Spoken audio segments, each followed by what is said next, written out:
Hello everyone, this video is about disturbing stories from the internet. Let's begin. A few summers ago I went for a bike ride around midnight with a friend. We went our separate ways at the end of the evening and I had about 2 blocks to ride back by myself. Because of construction I had to ride on the sidewalk, but the streets were dead, but it wasn't a problem until right where I was about to turn left onto my street. There was this man walking by himself, maybe 40s, a little scruffy but not homeless. The sidewalk was narrow and I didn't want to freak him out, so when I got about 6 feet behind him I said, "Hey, behind you." And he turned around and gave me this super angry look. I turned down my street and he started to follow me, literally screaming about how I was a fucking cunt and he was going to kill me and all that. I live right off the corner and I didn't want him to figure that out, so I decided to do another loop around the block. That's not the scary part. The scary part is that when I looped back around and looked down the street I saw him standing on my fucking front stoop staring out at the street like the motherfucker knew I lived there. He saw me ride by again but he didn't say anything. I ended up going back to the friends, but my bike got stolen from the alleyway by the house 2 days later.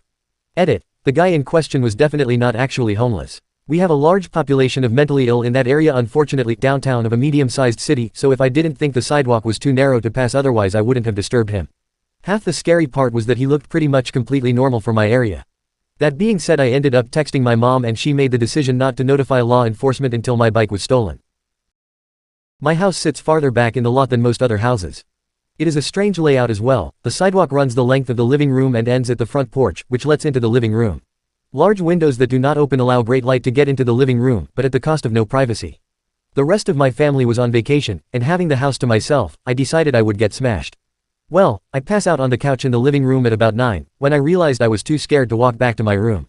The couch is right underneath these big windows. I woke up suddenly, not knowing why. I had a severe case of the chills, and I could not figure out why. Then the banging started. It came from right above me. I did not move, but I opened my eyes and looked up at the window. Someone was standing there, pounding on the glass. Without moving, I looked at the cable box. It was around 3 in the morning. The banging continues. Then it stopped suddenly, but I still did not move. Suddenly it commences again, coming from 2 different directions now. Someone is banging on the window, and another person is banging on the front door.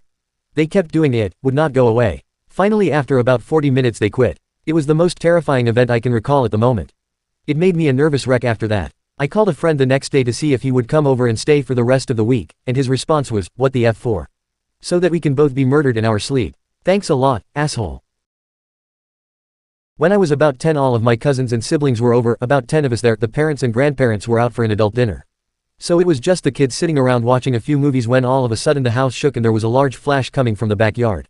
It felt as if a bomb dropped. We all heard, felt, and saw it, and as a pack we ran into the hallway. The eldest cousins in the group debated on calling the police but opted to call the parents. After a few minutes we gained our courage and ventured out into the living room again, this time with weapons just in case. After a half hour with no other issues, the parents came home and thought we were insane. There was nothing wrong with the backyard and no neighbors reported anything. It's been 10 years, and we still talk about it, trying to figure out what it was. That has been the scariest thing to happen to me by far. Okay, so this happened to me last summer when I was back at my parents' house during the holidays.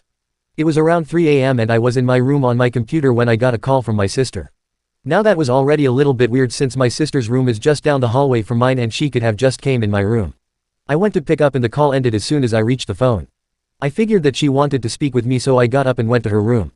As soon as I reached her door, she started screaming that someone was in the room with her, so I busted in and of course nobody was here. After she stopped crying she told me that she woke up and saw a dark shadow just centimeters from her face, and that's when she screamed. So I told her that she called me. She told me that her phone is not in her room and that she was sleeping. Sure enough, her phone is actually downstairs in her purse. The weird part is that I have the log of her call on my phone but she doesn't. Never managed to explain this one.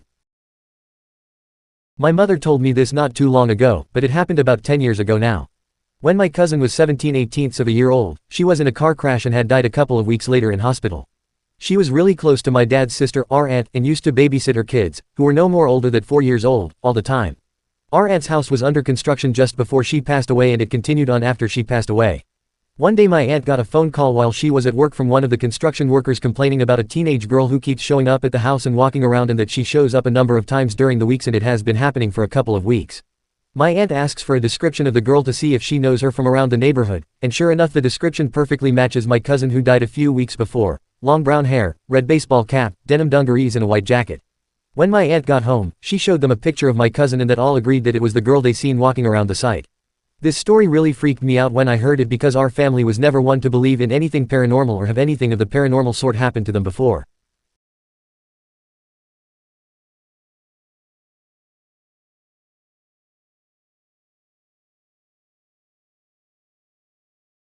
When I was in high school, I had a really good friend who lived next door to a house that was always up for sale. People would move out in the middle of the night without a word, and it hadn't had the same owner for more than 6 months straight for a couple of years. One night we were really bored and he suggested we go explore the house next door since it had sat empty for a while. We go around back and there's a dog door that he can crawl through, and he unlocks the door and lets me in. The house itself is really unremarkable. It looked like it was built in maybe the 1950s and was a craftsman-style house in an older, nicer part of town. My friend's house was similarly built. The kitchen had a really nice built-in breakfast table set against a picture window. The house's electricity was off but you could see the street light through the window. My friend and I sit down, on the floor, across from this table, and are just hanging out, talking. Why? Who knows? All of a sudden my friend screams and in that instant, my vision goes black. But it wasn't that I just couldn't see, my body was engulfed in this sickly coldness from head to toe. I start screaming and I feel my friend's hand grabbing mine and pulling me in some direction forcefully. My vision slowly comes back and I start to warm up when I realize that we're outside under the street light. It was December and should have been much warmer inside of that house. Finally I look at my friend and he looks scared. I'm really confused and kind of panicked myself and finally ask him what happened. He says that as I was talking, a black thing, this figure that was all black and only had the vague shape of a girl, crawled out from under the table and sat on top of me. Apparently I started groping around with my eyes wide open, like I couldn't see, and he was so freaked out he pulled me out of the house. We're still friends and we bring it up every now and then, but the story itself never changes and it still sends chills down my spine. To this day, I've never felt such blackness or coldness in my life. It was palpable, almost sticky. For a couple of days afterward, I couldn't shake this unsettling feeling, and I could never walk past that house again. I'm scared to get out of bed now. When I was about 7, my 2 brothers and I were playing in an area that was used as an unofficial motocross place. We decided to dig a tunnel for some reason. Being the extra smart guys we were, it took a few hours to dig about 6 feet in and 2 feet high. I was right up at the face when suddenly the tunnel collapsed. It was all dirt with no supports. My world went instantly black and hot. By hot I mean furnace hot. I couldn't move a muscle from the weight of the soil completely enclosing me. I started to really panic, as you do. Everything started turning red, which I guess was blood being forced into my head. Every breath was getting harder as the soil constrained me more and more. Even though my hands were near my face I couldn't move my arms to clear the dirt around my head, and also started breathing in dirt, which made me cough, which made me contract my stomach, and then I couldn't draw breath at all. This isn't what made me panic though. The total darkness turning red with the incredible heat made my young mind think I was going to hell. I don't know how long I was buried for, but it seemed like an eternity. Suddenly I felt something grab one of my feet. My brothers had been frantically digging through the collapse to pull me out and managed to reach me and then pull me out. We never told my parents. I just went home and got hosed down. TLDR, got buried alive and pissed myself. When we first moved into the house I grew up in, I used to hear things calling my name from the opposite end of the house. Like, I would be in my room playing with Legos or something, and I would hear my dad call my name from his room. So I'd go to my parents' bedroom and ask them what they wanted, and they'd always tell me that they never called my name. Being a little kid, I honestly started to think that they were playing a joke on me, because this happened about once every couple of days. Well, one night it happened and I went to ask them what they wanted, like always. But right as I stepped into their room, I heard my mom's voice calling for me from the living room, which is all the way on the other side of the house. It was at that exact point that I knew no one was tricking me, because I was looking at both of my parents sitting in front of me. I kinda kept this to myself until my brother was diagnosed with partial narcolepsy.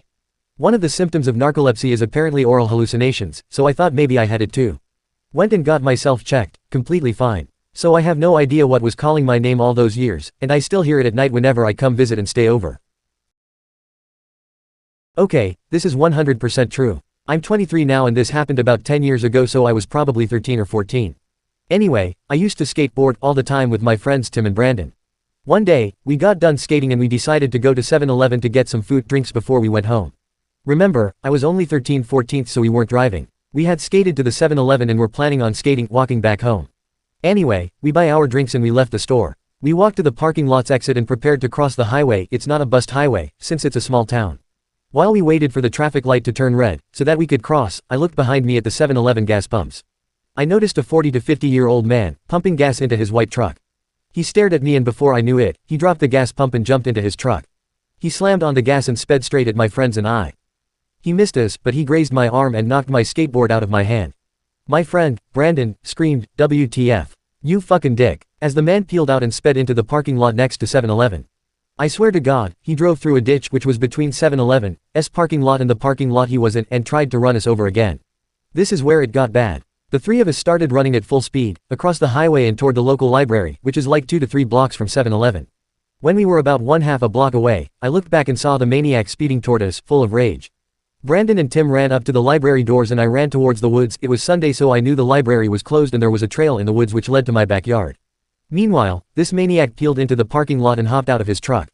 I looked behind me, before escaping into the woods, and saw him grab either a shotgun or a crowbar. I was pretty far away at this point, and I was freaking out, so my vision wasn't great from the bed of his truck. I ran all the way home. When I got to my street, my neighbor Tim's dad told me to get in his car because we had to go to the video store, which is where Tim's mom worked. When I got there, I found Tim and Brandon. They ran to the video store after realizing that the library was closed, and 3 cops. A minute later, my mom came in, crying her eyes out because Brandon and Tim told her they didn't know if I lived or not. Everyone had thought that I was captured. Tim told me that he saw the guy running after me, into the woods. Which is scary because I thought the maniac was chasing them, not me. Anyway, he was never caught, and I spent the next 5 years worrying about every white truck I saw. Sad face. Edit. I forgot the most scary part. Greater than. Less than. My town is small, but it's not empty. There were plenty of people around, while this was going on. I felt so helpless, running for my life, while there were at least 100 people around, not doing a thing about it. Also, to be clear, we didn't provoke this man at all. He tried to hit us for no reason, and that's creepy. Brandon called him a dick, but that was after he tried to run us over. We were good kids, trying to walk home, and we almost died, got seriously hurt because of it. Shocked face. Also, bust highway equals busy highway *****. Woke up. Clock says 3:34 a.m. I'm 17 and in my bedroom. It's pitch black, but I hear some rattling downstairs. Terrified, I quietly tiptoe to my parents' room. Weird, it's empty. Where are my parents at 3:34 a.m.? Go upstairs to my brother's room. He's usually awake all night, but while the light is on, no one is in the room. So I guess whatever those noises are downstairs, it must be them. Why are they awake? Maybe someone died. I go downstairs. In the middle of my living room is what looks like 2 men stealing our TV. No one else is in sight. I run upstairs as quietly as possible, shut and lock my door. Suddenly there's banging on the door. I wake up. It was a dream and the relief washes over me. I look over at the clock. Weird coincidence, it's 3:34 a.m. I'm shaking, but decide to go downstairs to prove to myself that everything's fine. I go downstairs. The 2 men are in my kitchen, screaming at my parents and brother. I run upstairs to my bedroom and lock the door. 10 seconds later, I hear banging. I woke up. It's 3:34 a.m. This time, I had actually woken up and I don't manage to fall back asleep for about 36 hours. Edit. Lots of responses about lucid dreaming here. I spent most of my teens and early 20s as a lucid dreamer, discovering the techniques after a childhood plagued by very frightening sleep paralysis. I found a message board back in 1998 where I learned to at least have fun with it. The above story wasn't a sleep paralysis experience, but it was typical of the kinds of nightmares I used to have. Weirdly enough, I rarely have nested dreams anymore and haven't had a successful attempt at lucid dreaming in a few years. My guess is that it has something to do with hormones.